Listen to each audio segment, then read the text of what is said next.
একটা জিনিস বুঝে যান, বেদাত কিভাবে চিনবেন। যারা বেদাত করাতে চায় মানুষকে, যারা বেদাত সমাজে টিকিয়ে রাখতে চায়, তাদের দলিল হচ্ছে, বেটা তুমি এত বেদাত করো, তাহলে মাইকে বক্তব্য দাও কেন? মাইকও তো বেদাত। তুমি মোবাইল চালাও কেন? মোবাইলও তো বেদাত। টিস্যু ব্যবহার করো কেন? টিস্যু ব্যবহার করাও তো বেদাত। এগুলো তো আল্লাহ রাসূলের যুগে ছিল না। এত বেদাত করো, তাহলে এগুলো বুঝাও। এই ভুল ধারণাটা কোথায় থেকে আসে? বেদাত থেকে আপনি সুন্নাতকে কিভাবে পার্থক্য করবেন তা বুঝার জন্য আপনাকে একটা মূলনীতি বলে যাই।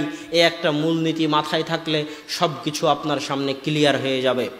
ইসলাম মানুষের জীবনকে দুই ভাগে ভাগ করেছে। কয় ভাগে?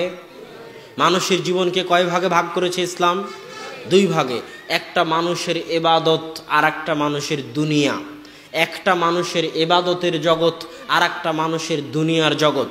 ইবাদতের জগৎ মানে সালাত, সিয়াম, হজ, জাকাত, তাসবিহ, তাহলিল, জিকির, আজকার, এটা হচ্ছে মানুষের ইবাদত। কথা বুঝতে পারছেন? আর দুনিয়া মানে বিবাহ, শাদী, কেনা কাটা, বাজার ঘাট, ব্যাংক ব্যালেন্স, রাষ্ট্র, সমাজ, এটা হচ্ছে মানুষের দুনিয়া। এই দুইটাকে ইসলাম দুই ভাগে ভাগ করে দিয়েছে, একটা ইবাদত আর একটা দুনিয়া। দুনিয়ার ক্ষেত্রে হুকুম হচ্ছে হালাল এবং হারাম, আর ইবাদতের ক্ষেত্রে হুকুম হচ্ছে সুন্নাত আর বেদাত। যদি বুঝাতে না পারি তাহলে একটা উদাহরণ দিয়ে বলি। আপনি যদি আমাকে জিজ্ঞেস করেন মদ খাওয়া সুন্নাত না বেদাত, হবে? কি জিজ্ঞেস করতে হবে? মদ খাওয়া হালাল না হারাম? কেননা হালাল হারাম হচ্ছে দুনিয়ার সাথে সম্পৃক্ত। আর আপনি যদি আমাকে বলেন একসাথে হাত তুলে দোয়া করা 5 ওয়াক্ত নামাজের পরে হালাল না হারাম, প্রশ্নই ঠিক হয়নি। আপনাকে বলতে হবে একসাথে হাত তুলে দোয়া করা সুন্নাত না বেদাত।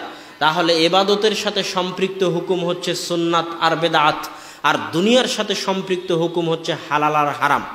এবার হালাল হারামের ক্ষেত্রে বিধান কি? হালাল হারামের ক্ষেত্রে বিধান হচ্ছে আল্লাহ এবং আল্লাহ রাসূল কোরআনে এবং হাদিসে যা নিষেধ করে গেছেন 1400 বছর আগে, যা নিষেধ করে গেছেন 1400 বছর আগে, তারপর থেকে নিয়ে গত 1400 বছরে যা যা নতুন কিছু আবিষ্কার হয়েছে, আরও আগামী হাজারো বছরে যা যা নতুন কিছু আবিষ্কার হবে, সবই হালাল। হালাল আর হারামের ক্ষেত্রে বিধান হচ্ছে সবই হালাল। গত 1400 বছরে যা নতুন আবিষ্কার হয়েছে তাও হালাল, আগামী 1400 বছরে যা আবিষ্কার হবে তাও হালাল। শুধু হারাম অতটুকু যতটুকু আল্লাহ এবং আল্লাহ রাসূল 1400 বছর আগে হারাম করে গেছেন। যেমন উদাহরণ, আল্লাহ কোরআনে বলছেন হুররিমাত আলাইকুমুল মাইতাতু ওয়াদ দামু ওয়া লাহমুল খিনজির, তোমাদের জন্য হারাম করে দেওয়া হয়েছে মৃত জিনিস, তোমাদের জন্য হারাম করে দেওয়া হয়েছে রক্ত, তোমাদের জন্য হারাম করে দেওয়া হয়েছে শুকুরের গোস্ত। এগুলো কে হারাম করেছে? আল্লাহ। আর আল্লাহ রাসূল কি হারাম করলেন? আল্লাহ রাসূল বলতেছেন জিনাব, দাঁত আছে শিকারি দাঁতওয়ালা প্রাণীর গোস্ত খাওয়া হারাম। জি মিখলাব, থাবা আছে, শিকার করতে পারে, থাবাওয়ালা শিকারি প্রাণীর গোস্ত খাওয়া হারাম। সেবা, হিংস্র প্রাণীর গোস্ত খাওয়া হারাম। 4 নাম্বার আন্নাতিন, যারা ময়লা, অপদার্থ, অপবিত্র গু, পেশাব পায়খানা খেয়ে যে প্রাণী বড় হয় সেই প্রাণীর গোস্ত খাওয়া হারাম। এইভাবে আল্লাহ রাসূল করলেন, এগুলোকে হারাম করে দিলেন। এবার কিয়ামত পর্যন্ত যত খাবার আবিষ্কার হবে, যেই খাবারে মৃত প্রাণী থাকবে না, যেই খাবারে রক্ত থাকবে না, যেই খাবারে শুকুরের গোস্ত থাকবে না, যেই খাবারে থাবাওয়ালা প্রাণীর গোস্ত থাকবে না, যেই খাবারে শিকারী প্রাণীর গোস্ত থাকবে না, শিকারী দাঁতওয়ালা প্রাণীর গোস্ত থাকবে না, যেই প্রাণীকে বিসমিল্লাহ বলে জবে করা হবে না, এইরকম যত নিষেধ আছে সেগুলো থাকবে না। তা বাদ দিয়ে কিয়ামত পর্যন্ত যত খাবার আবিষ্কার হবে সব কি হবে? আল্লাহ রাসূলের যুগে বার্গার ছিল, বার্গার, পিৎজা, পোলাও, কোরমা, এগুলো আল্লাহ রাসূলের যুগে ছিল। কত নতুন নতুন খাবার, একটাও আল্লাহ রাসূলের যুগে ছিল না। তাহলে এগুলো সবই হালাল। কেন হালাল? আল্লাহ রাসূল যা হারাম করে গেছেন তার একটাও এর মধ্যে নাই। কথা মনে হয় বুঝাতে পারিনি। এটা হলো দুনিয়ার ক্ষেত্রে ইসলামের নিয়ম। আল্লাহ এবং আল্লাহ রাসূল যা হারাম করে গেছেন তা বাদ দিয়ে কিয়ামত পর্যন্ত যা আবিষ্কার হবে সবই হালাল। আর ইবাদতের ক্ষেত্রে নিয়ম হচ্ছে আল্লাহ কোরআনে যা বলেছেন, আল্লাহর রাসূল হাদিসে যা বলেছেন, তার বাইরে তার চাইতে সরিষার সমপরিমাণ কেউ যদি বেশি করে, চুল সমপরিমাণ কেউ যদি বেশি করে, কথার কথায় একটা সিজদা যদি কেউ বেশি করতে চায়, যে হ্যাঁ আমি 5 ওয়াক্ত সালাতে সব সালাতে একটা করে সিজদা বেশি দিব, একটা সিজদা যদি কেউ বেশি করতে চায় তো ওই একটা সিজদার নামও হবে বেদাত। এটা হলো ইবাদতের ক্ষেত্রে। ইবাদতের ক্ষেত্রে আল্লাহ এবং আল্লাহ রাসূল যা করে গেছেন 1400 বছর আগে, যেই দিন আল্লাহ রাসূল মারা গেছেন তারপর থেকে নিয়ে কিয়ামত পর্যন্ত সব ইমাম, সব আলেম ওলামা মিলে চেষ্টা করলেও ইবাদতে সরিষা ঢুকাতে পারবে না, ইবাদতে চুল ঢুকাতে পারবে না। যে সরিষাটুকু ঢুকবে ওইটা বেদাত, যে চুলটুকু ঢুকবে ওইটা বেদাত। আর বেদাত মানে আল্লাহ রাসূলকে অপমান করা, শিরক মানে আল্লাহকে অপমান করা। বেদাত মানে কিভাবে আল্লাহ রাসূলকে অপমান করা হয়? বেটা তুমি যখন বলো ঈদে মিলাদুন নবী আমি পালন করব, তখন তোমাকে দেখাতে হবে ঈদে মিলাদুন নবী আল্লাহ রাসূল করেছেন না করেননি। যদি ঈদে মিলাদুন নবী আল্লাহ রাসূল না করে থাকেন তাহলে তুমি বেদাত করছো। কেন? আল্লাহ রাসূলের মৃত্যুর পরে তুমি ইবাদতের জগতে সরিষা ঢুকানোর ক্ষমতা রাখো না। তুমি রাসূল নও, তুমি নবীও নও, তোমাকে আল্লাহ রাসূল বানিয়ে পাঠায়নি। তুমি যদি একটা ইবাদত ঢুকানোর চেষ্টা করো, তার মানে তুমি বলতে চাচ্ছ যে মুহাম্মদ সাল্লাল্লাহু আলাইহি ওয়াসাল্লাম তার রিসালাতের দায়িত্ব পালন করেননি, আমানতের খেয়ানত করেছেন। নাউজুবিল্লাহ। কিভাবে আপনি বলতে চাচ্ছেন একসাথে হাত তুলে দোয়া করা ইসলামের অংশ থাকা উচিত ছিল, কিন্তু আল্লাহ রাসূল রেখে যাননি। আল্লাহ রাসূলের কাছে জিবরাইল এসে বলে গেছিল 5 ওয়াক্ত সালাতের পরে একসাথে হাত তুলে দোয়া করতে, কিন্তু আল্লাহ রাসূল আমানতের খেয়ানত করেছেন, করেননি। নাউজুবিল্লাহ। এই দাবি করা হবে যখনই আপনি কোনো কিছুকে ইবাদতের অন্তর্ভুক্ত করবেন আর সেটা আল্লাহ রাসূল করেননি, তার মানে আপনি বলতে চাচ্ছেন আল্লাহ রাসূল তার রিসালাতের দায়িত্ব পালন করেননি। আর একটা দাবি করা হবে, সেটা হচ্ছে আপনি বলতে চাইবেন যে আপনি আল্লাহ রাসূলের চাইতে বেশি আল্লাহ ভীরু, আল্লাহ রাসূলের চাইতে আপনি বেশি পরহেজগার।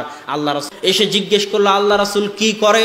উত্তরে আল্লাহ রাসূলের স্ত্রীরা শোনালো আল্লাহ রাসূল ইয়াসুমু ওয়া ইফতির, সিয়াম রাখেন, সিয়াম ভাঙেন, ইয়াকুমু বিল্লাইলি ওয়া ইয়ানাম, রাতের বেলা সালাত আদায় করেন, আবার রাতের বেলা ঘুমান।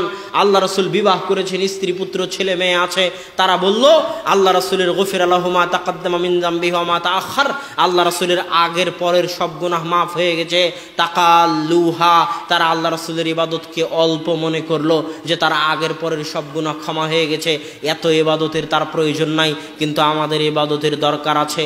একজন বলল লা উফতিরু আবাদা, আমি কোনোদিন সিয়াম ভঙ্গ করব না, আজীবন সিয়াম রাখবো। আর একজন বলল লা আনামু বিল্লাইল, আমি রাত্রে ঘুমাবো না, সারা রাত তাহাজ্জুদের সালাত আদায় করব।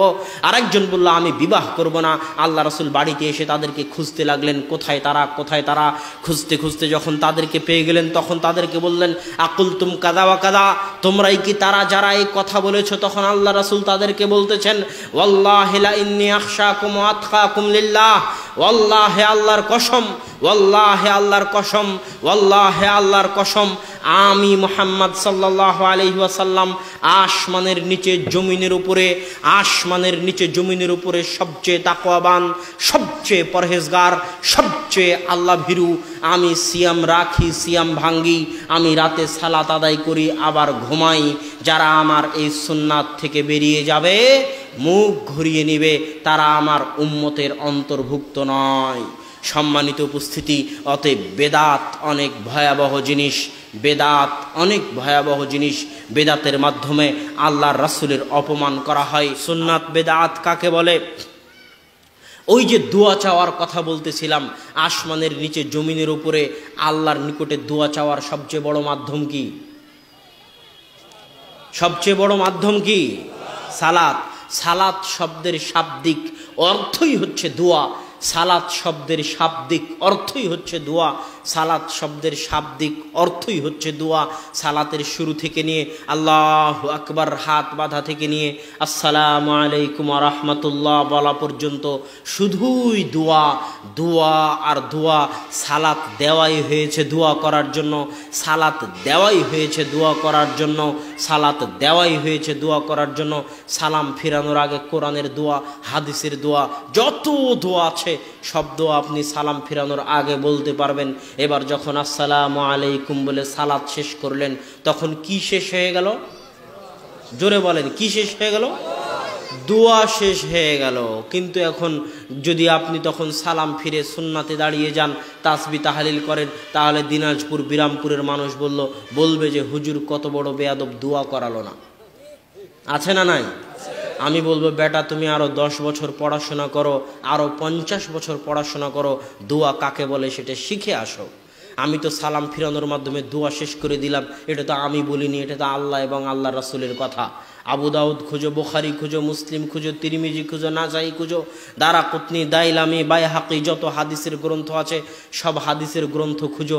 গ্রন্থ খুঁজে দেখো সালামের পরে কি করতে হয়, অধ্যায়ের নাম সালামের পরে কি করতে হয়, অধ্যায়ের নাম সালামের পরে কি করতে হয়, সব অধ্যায়ে গিয়ে দেখো সালামের পরে জিকির, আজকার, তাসবিহ তাহলিল, সুবহানাল্লাহ, আলহামদুলিল্লাহ, আল্লাহু আকবার, নাস, ফালাক, ইখলাস, আয়াতুল কুরসি, লা ইলাহা ইল্লাল্লাহ, এগুলো হচ্ছে সালামের পরের করণীয়। সব হাদিস গ্রন্থ ভর্তি হয়ে আছে। তথা সালামের আগ পর্যন্ত দোয়া আর সালামের পরে জিকির, সালামের আগ পর্যন্ত দোয়া, সালামের পরে জিকির, সালাম ফিরে দিলাম মানে দোয়া শেষ হয়ে গেল, জিকির শুরু হয়ে গেল। আর সমাজে যখন একটা বেদাত ঢুকেছে এই জায়গাতে যে সালামের পরে দোয়া করতে হবে, সালামের পরে দোয়া করতে হবে, এই বেদাত যখন সমাজে ঢুকেছে তখন দুইটা সুন্নাত উঠে গেছে। কয়টা সুন্নাত উঠে গেছে? 2টা সুন্নাত উঠে গেছে।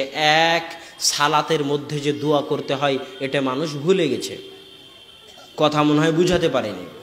দোয়া করার মাধ্যম যে সালাত, সারা যে সালাতে দাঁড়িয়ে আল্লাহর কাছে দোয়া করলেন, আল্লাহর রাসূল যে সালাতে দাঁড়িয়ে আল্লাহর কাছে দোয়া করলেন, দোয়া করার মাধ্যম যে সালাত, এটা মানুষ ভুলে গেছে। মানুষ মনে করে সালাত এমনি সিজদা দিলাম, এমনি রুকু করলাম, সালাম ফেরার পরে এবার আসল দোয়া শুরু হবে। জাহেল, অজ্ঞ, মূর্খ, জানে না।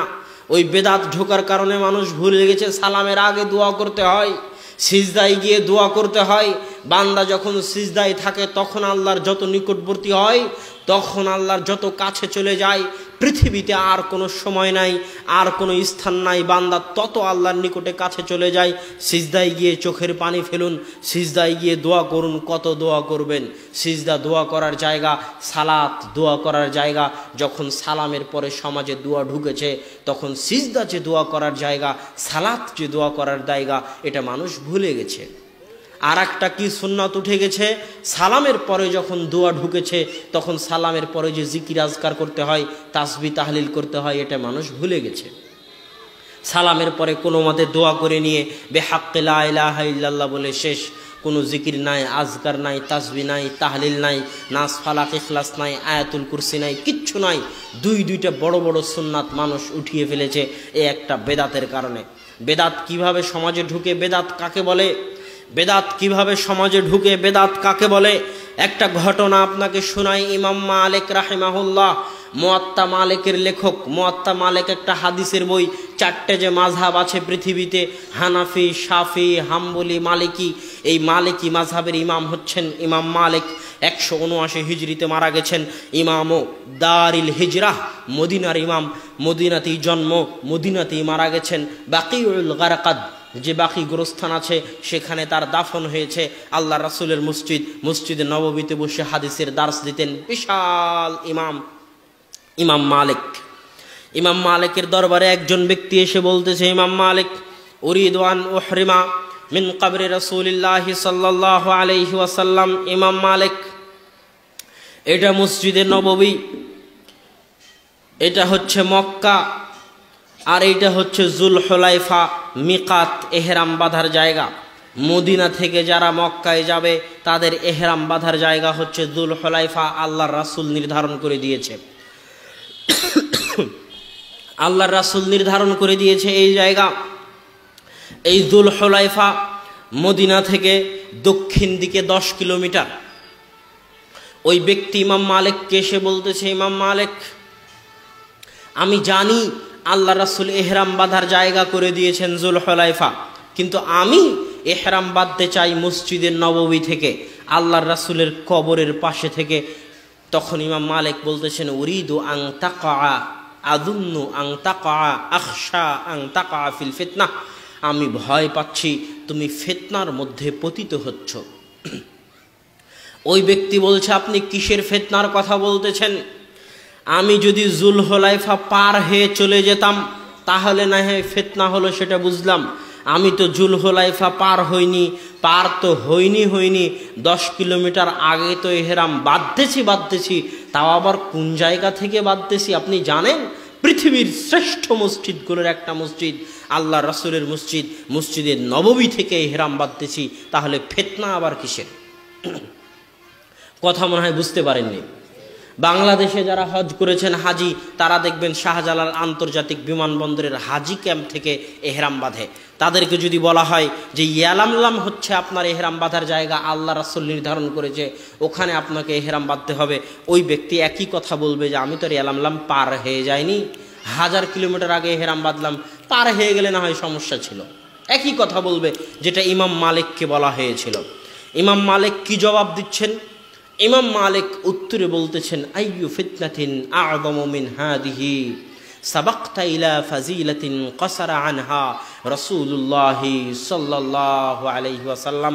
এ আল্লাহর বান্দারা শুনো, এর চেয়ে বড় ফিতনা পৃথিবীতে আর কিছুই হতে পারে না, এর চেয়ে বড় ফিতনা পৃথিবীতে আর কিছুই হতে পারে না, এর চেয়ে বড় ফিতনা পৃথিবীতে আর কিছুই হতে পারে না যে এমন আমল তুমি করতে যাচ্ছ যে আমল আসমানের নিচে জমিনের উপরে সবচেয়ে তাকওয়াবান, সবচেয়ে পরহেজগার, সবচেয়ে আল্লাহ ভীরু মানুষ মুহাম্মদ সাল্লাল্লাহু আলাইহি ওয়াসাল্লাম করেননি।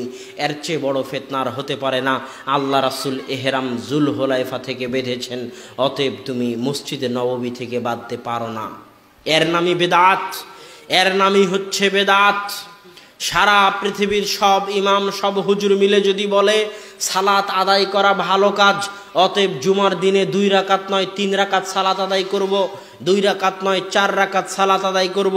ইমাম আবু হানিফা, শাফি, আহমদ বিন হাম্বল, ইমাম মালিক, বুখারী, মুসলিম, আবু দাউদ, নাসাই, তিরমিজি, নাসরুদ্দিন আলবানী, ইবনে তাইমিয়া, ইবনুল কাইয়ুম, ইবনে হাজার আসকালানি, দারাকুতনি, দাইলামি সবাই এক জায়গায় বসে যদি বলে, সারা বাংলাদেশের সব ইমাম, সব মাওলানা মিলে যদি বলে নামাজ পড়া তো ভালো কাজ, সমস্যা কি? জুমার দিন 4 রাকাতই না হয় পড়লাম। কথা বুঝতে পারেননি? তো সারা পৃথিবীর সবাই মিলে বললেও সেটা কি হবে? বেদাত হবে।